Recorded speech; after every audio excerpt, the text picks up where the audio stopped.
it turns out we've crossed paths before, huh? Yeah, we went to Southwestern at the same time and didn't even know. Well, I didn't know it. Apparently, you knew it.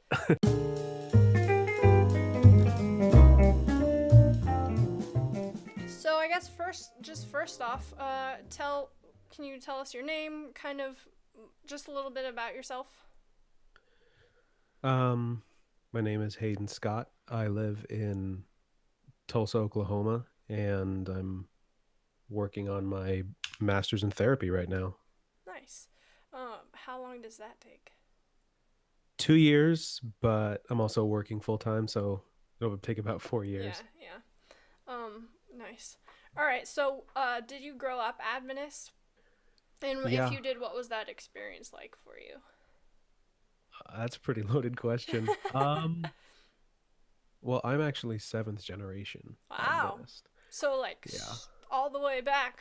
All the way back. My family converted or started, I guess, when the first missionaries came to Honduras. And so as far back as anyone in my family can remember, all of us have pretty much been devout Adventists. Wow. And so, did that ever?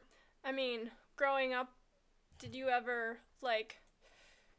Did you claim it as your own, or did you ever have struggles with like your Adventism? I guess your identity as an Adventist, you could say. Yeah, I think there were a lot of struggles because for a lot of my education I did public school, and my church was very small and wasn't very um interested in the youth since there was only three of us. Yeah, Um that's pretty small. yeah. And so when I in high school I ended up going to academy, and I started to really see, how there's like young people that are really interested. Some people were there because their parents forced them to go to try to make them be Adventist. Yeah. And as I got older and went off to college, and then I see even more people's backgrounds of how they claim their own faith, I would start to wonder, because all these people had these great, um what do we call them? Come to Jesus story, conversion Mhm. stories, Mhm. whatever they're called. And so I realized I didn't have one like that. And so I felt like, am I really Adventist? And I think that was the start, because then I would start to wonder, well, I don't really believe the same way that so and so does, like I drink coffee, believe it or not. And things like Heresy. eating, yeah, and things like eating meat. And it was things like that even though they're not doctrinal, they're cultural in the church. And realizing that there was a culture in the church, I think, was a big shift for me, because I would think, oh, we're all of the same belief, so we can all kind of just agree that we're all different. Hmm. But there was sort of this undertone that wasn't really the case, especially when we would go to church. And I really tried to keep an open mind growing up. But when someone would come into church, and it was funny when it was especially women, when they would come in and maybe their dress would be a little too tight, I would see the older women leaning over and whispering to each other while the pastor could be preaching about acceptance. Yeah. And I thought, there's these parallels, these things that we don't recognize or don't want to recognize. And I would think, am I supposed to just ignore this, or am I supposed to just play along? And I think there was a struggle when I realized that I can't play along with this. I need to make my own faith Hmm. or find my own faith. And I think there was a big struggle for that until I really started just, earnestly questioning and, showing God that I could be angry with him. And like that's what he would want. He wants us to talk to him, to question him. He's like, bring me these questions. This is what I want you to do. I want to have a personal relationship with you. When I started to do that, I feel like it wasn't always an easy road, but things started falling into place much easier. So, when would you say that happened? And was there ever a time that either you left the church or you thought about leaving? And was that around that period when you were having that struggle? Yeah, so probably after my first year at Southwestern, I felt like this wasn't really for me. Like, I need to go out on my own and just kind of wander, I guess, quote unquote, for a little bit. So I dropped out, moved in with a friend, and we picked up some warehouse job. And I didn't go to church ever. I didn't pick up my Bible ever. And I figured I'm just going to go head deep into the world and see what it's like. And as I did that, for a while, it felt really good because I felt there's no church double standards I have to deal with. There's no, you know, having to see subtle racism in the church, subtle sexism in the church, having to, I guess, what I thought was dealing with imperfect people. I was like, I don't have to do that anymore. But then as the next school year started, I kind of felt this lack of community and I felt this kind of emptiness in myself. And then I started reading the Bible again. And the next semester, I decided to go back because I didn't want to die in a warehouse accident. So I went back and I decided, okay, I went headfirst one way. I'm going to go headfirst the other way and see what that's like. And so I worked at SLAD. I led the weekly Bible study or daily Bible study that they do there. I became a student chaplain and I just kept going. And what I realized is that I felt like I hit a wall when when I tried to not deal with religion whatsoever. I hit a wall and it was essentially this is where it ends and this is all there is. But when I started diving headfirst back into the church and trying to find it in my own way, I felt that I could do so and that there was no end. I would always have a question and I would go, and I was lucky enough to be around these people who were professors and had these degrees in this. And so I would go and I'd have these complex questions and I figured I'm just going to get the same answer I did when I was younger and it would just be, just pray about it. God doesn't really want us to worry about that. But they would give me these long, well thought out answers and I would see like these ways that the Bible would connect and all these intricacies, and I felt that the more that I questioned earnestly, the more that my faith could grow organically and that I could develop this relationship in my own unique way. And I think that's what really helped me come back to it in a sense, is that I realized I don't have to have my parents' religion or my grandparents' religion. And I think that was really exciting. Yeah, that's awesome. You said something that piqued my interest because I've heard a lot from people our age that the reason why it's hard for them, or one of the reasons that it's hard to stay in the church, is because there is a lack of community. But you mentioned you kind of felt that the other way around. Do you ever have you ever felt that lack of community within Adventism, or? Oh yeah. I think it's insanely prevalent in especially in smaller churches where they don't really know how to connect with younger people or they don't really want to. And even in college towns when the school year is out and it's mostly the old people there, if it wasn't a college town, I feel as though these churches would be just like every other small town church.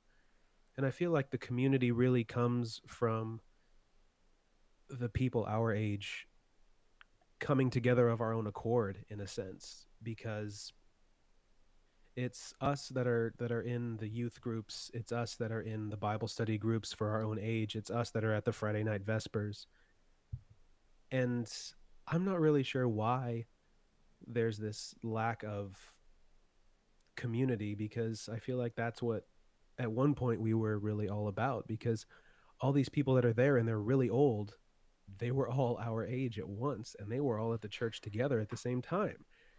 And I feel as though they've kind of stagnated in their ways, and because they'll say why aren't there young people here, but then they'll be upset when anything older than a song from the 1800s is played in church. Or there was the satanic panic in the early 2000s when if there was a drum set in the church you needed basically an exorcism. Mm-hmm. And I think this lack of community is really part of it. I mean, I see a lot of people now like Alan Martin at growing young Adventists, and that whole movement is really trying.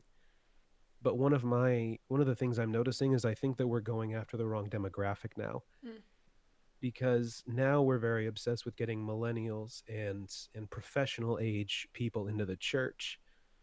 But my thing is millennials are pretty much should not necessarily be the target demographic. I mean, they're very important, but a lot of the times I think churches go for them because they're old enough to pay tithe now.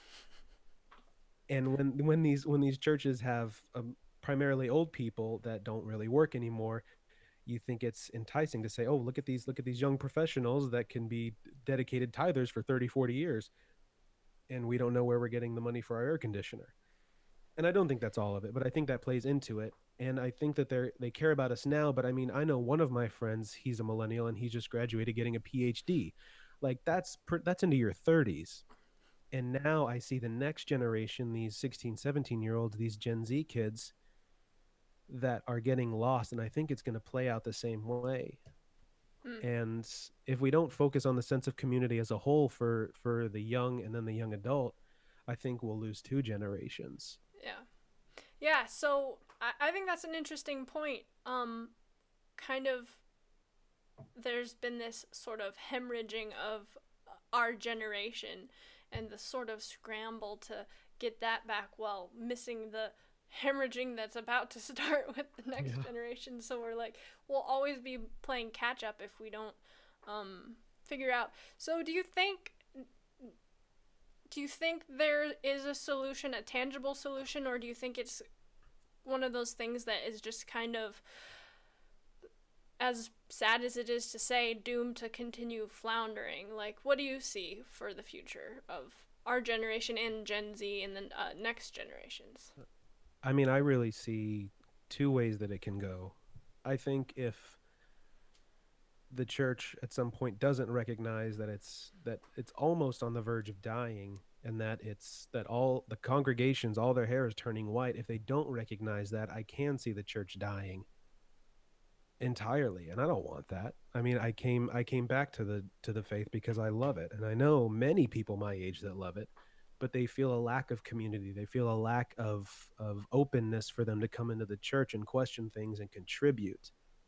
The other way that I hope it goes, and that I think it will go as I get older, I see it, is that the church will move towards having a space for young people, and that the next generation or the last generation will move aside and realize that primarily for the church to move forward, they should be in a place to fund and encourage millennials and Gen Z so that the church can move forward and not try to just capitalize on the talents or just putting someone or so if someone were, let's say, to have the talent to in music, and you just make them do just host music at 9:15 Sabbath morning, and that's their only option for what they can do, you're stifling them and you're just trying to grab onto them so it can still fit your image of what the church should look like.